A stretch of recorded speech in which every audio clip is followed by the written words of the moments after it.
Hey everyone, this is Cody, and today I'm bringing you a firearm disassembly series.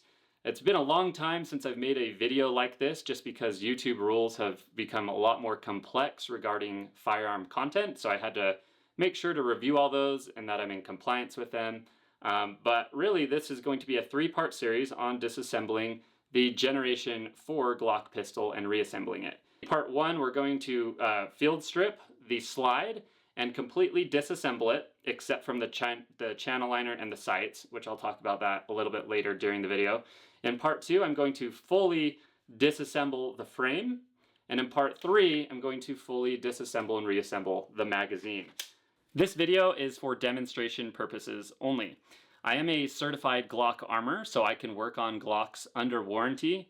However, if you disassemble your Glock slide past a basic field strip, Glock does consider that out of warranty work and they won't cover it. So if you need service on your Glock pistol or parts, make sure to contact your local certified Glock Armorer, or even better, Advanced Armor. With that said, let's go ahead and jump into this video series, and I'll start by fully disassembling and reassembling the Generation 4 Glock slide.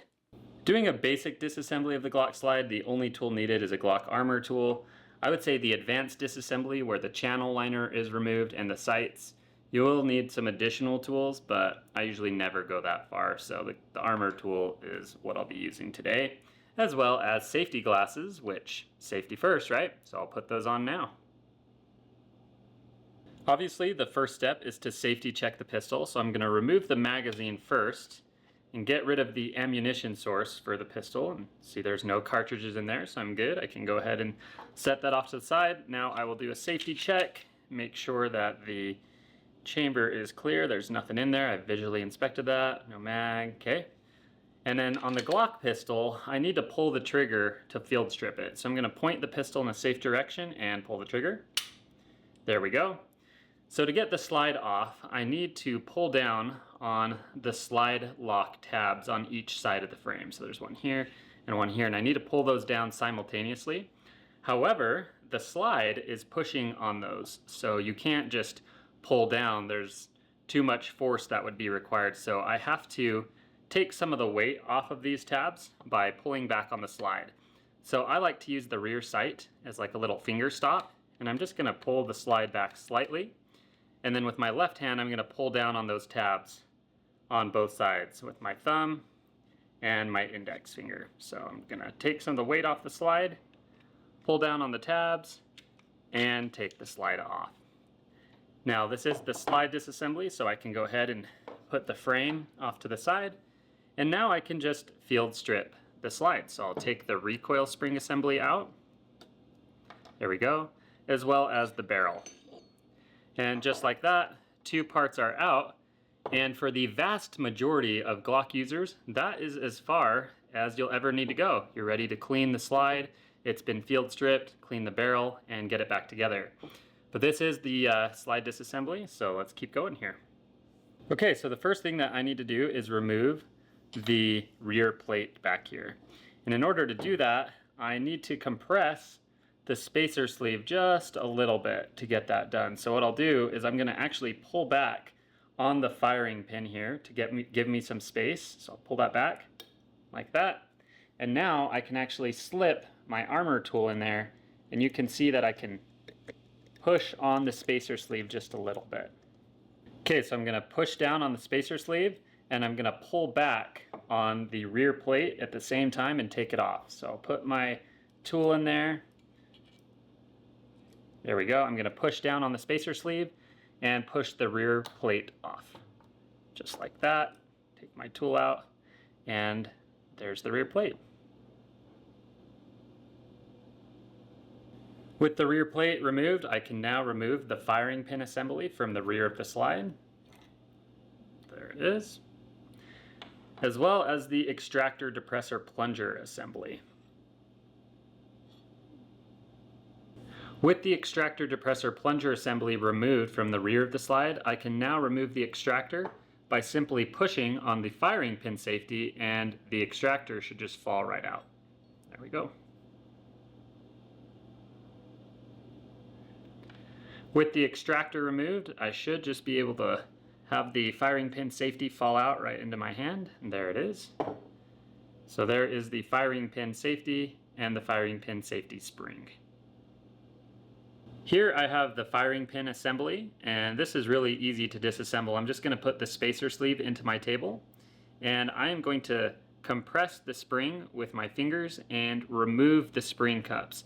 You just have to be careful when you do this that you don't let go, otherwise you can launch the spring cups. So I'm just going to pull down, remove one spring cup, there it goes, and remove the other, and then I'll gently let go, and the firing pin spring comes off, and the firing pin comes out of the spacer sleeve. And be sure to stay tuned for the reassembly because I'll show you an easy trick for getting this back together. Here is the extractor depressor plunger assembly. So I'll remove the extractor depressor plunger from the spring, and then inside I have this white little spring-loaded bearing that I need to get out. I'll just use my armor tool to punch that out.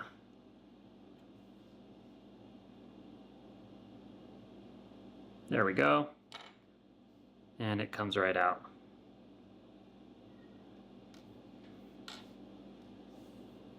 Now there are three parts that I'm going to leave in the slide. The first is the rear sight. This can just be drifted out, so pretty easy to remove.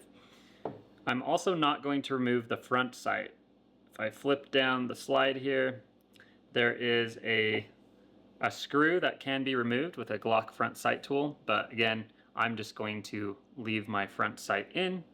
And then lastly, in the rear of the slide, there is a channel liner in here. The channel liner is not present on the slimline guns, but on all the other ones it is. And that channel liner usually gets wrecked if it is removed. So if you do remove a channel liner, you'll likely have to replace it. But if you ever get like a Cerakote treatment on a slide, the channel liner does need to come out because it will melt as part of that process. So I'm going to leave my channel liner in just because I don't want to replace it. So those are the three parts that are going to stay in the slide: the channel liner, the rear sight, and the front sight. But besides that, the slide is completely empty. Alright, so here we have the disassembled Glock slide. So I have the barrel, the recoil spring assembly, the extractor depressor plunger, the spring-loaded bearing, the extractor depressor plunger spring, the rear plate, the firing pin spring, the spacer sleeve, the spring cups, the firing pin safety spring, and the extractor. So you can see just how simple the Glock slide is. There's not many parts here, and that really does contribute to its overall simplicity and reliability. And you'll kind of see that same thing with the Glock frame as well when I take that apart. I'm going to start the reassembly of the slide with the firing pin assembly. Now, I know I mentioned I was going to show you a trick on how to get this back together, so let's go ahead and start off with that. I'll take the spacer sleeve and put the firing pin into it, just like that, and then put the firing pin spring over the top. Now, normally, you put this into a table, compress it, and put your spring cups in, but that requires a lot of force and you can launch your spring cups and lose them. So I'm going to show you this little trick on how to get this back together. Okay, so I'm going to flip my slide upside down here, and I'm going to put this in backward so that this little nub on the firing pin rests on the slide. Just like that. Then I can just compress the spring with one hand and slip the firing cups down. Super easy. So I'll just pull down on the spring and slip in one spring cup here. There's one. Okay. And slip in the other one.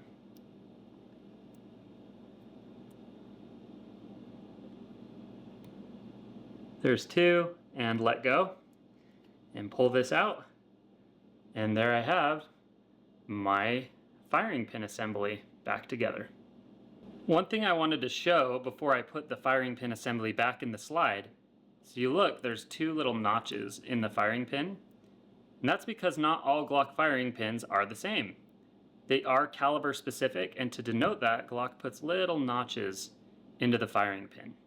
Next, I will reassemble the extractor depressor plunger assembly. So just like the firing pin, these are caliber specific. So not all of the extractor depressor plungers will have the same shape. It depends on the caliber. So they are cartridge specific, as well as the spring loaded bearing. Some of them are white, some of them are black. So Glock denotes the spring loaded bearing with color rather than with shape. So getting it back together though is really easy. You just take the spring loaded bearing and drop it back into the spring. Make sure it's seated all the way, and then drop the spring onto the extractor depressor plunger like that. Before I put the firing pin assembly or extractor depressor plunger assembly back into the slide, I'm going to reinstall the firing pin safety and spring. Now this can actually be tricky on a clean pistol because the spring does not like to stay in the part. It wants to fall out like that. On a dirty pistol, these two tend to stay together, which actually makes it quite a bit easier. So the way I like to do this on a clean pistol is get the spring in the part, and then I usually just put the slide back on over the top of it. So that's exactly what I'm gonna do. Get that spring straight like that, and then I'm gonna put the slide on right over the top. Fell over there. Try again. Just like that. There we go. So now it's in place. You can see that in there, and it should have a little bit of springiness to it. Yep. Now I'll go ahead and reinstall the extractor. Now, I did flip around the slide here, so you just want to make sure that this goes in the right way. This spherical side on the back here goes in the rear of the slide, and the claw faces towards the chamber, obviously, so that once a shot is fired, the brass casing can be pulled out with the extractor claw.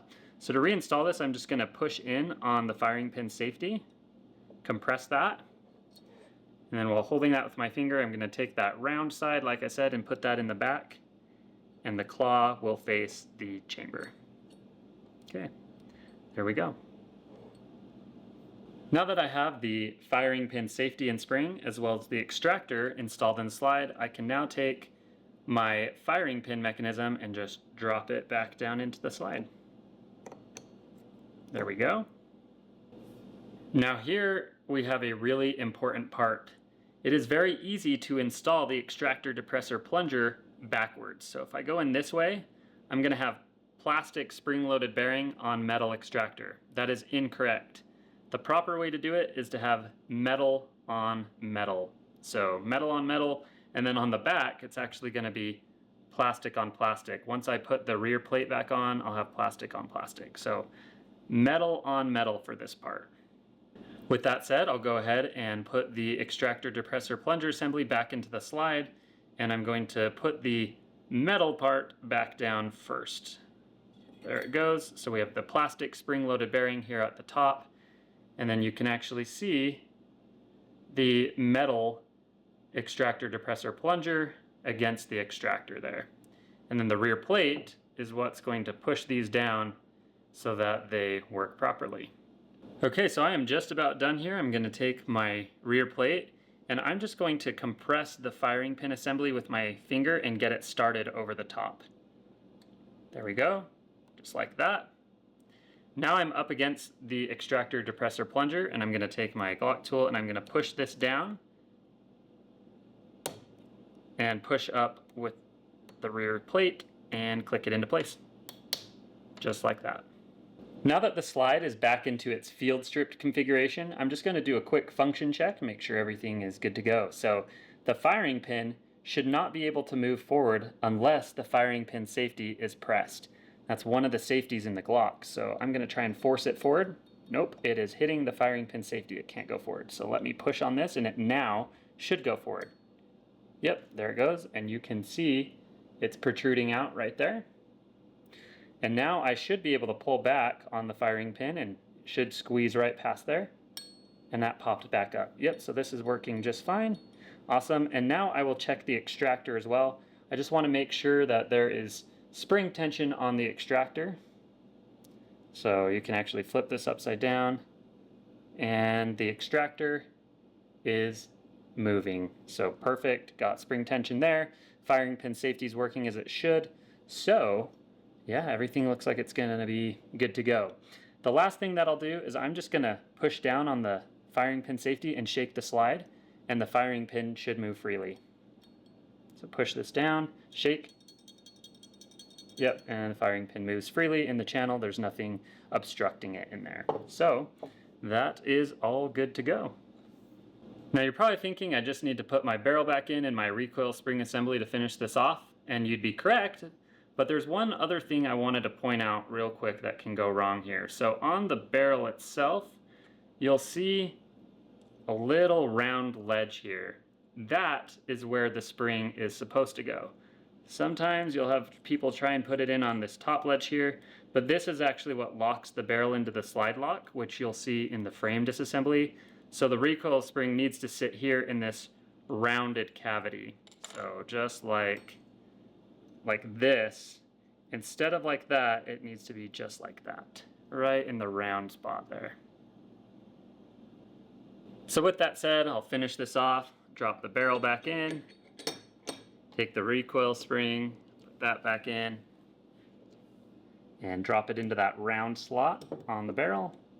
Make sure that's correct there, and it is. And so there you have the Glock slide disassembly, and it is ready to be put back on the frame.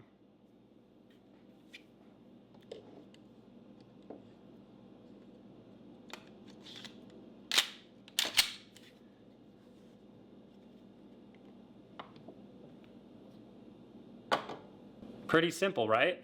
And that makes for one really safe and really reliable pistol.